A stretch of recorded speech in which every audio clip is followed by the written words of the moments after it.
সঙ্গীত এই অঞ্চলের মানুষের যে রক্তে মিশে আছে তার প্রমাণ মিলেছে পৌর নির্বাচনের প্রচারে।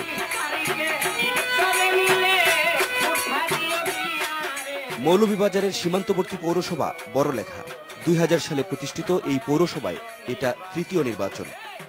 6 জন প্রার্থীর মধ্যে আওয়ামী লীগ, বিএনপি, জাতীয় পার্টির পাশাপাশি স্বতন্ত্র প্রার্থীর ব্যানারে নির্বাচনে লড়ছেন জামায়াতের এক নেতাও। আর এই নির্বাচনের প্রচারে তাদের অন্যতম উপকরণ হয়ে উঠেছে বাউল গান।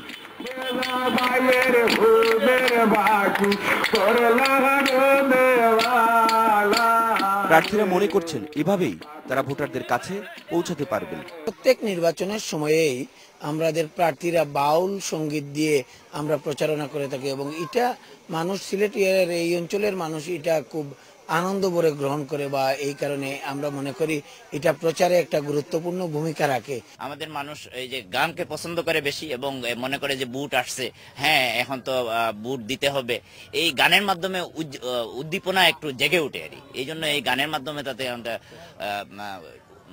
মানে ওদেরকে আমি উজ্জীবিত করার চেষ্টা করতেছি। সবাই এই জিনিসটাই চেষ্টা করতেছে।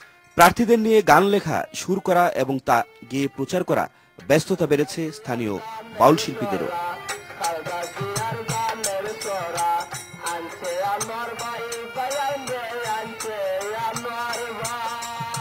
শুধু প্রার্থী নয়, ভোটারদের মন জয় করতে বিভিন্ন দলের প্রধানদের পাশাপাশি গান বাঁধা হয়েছে বঙ্গবন্ধুকে নিয়েও।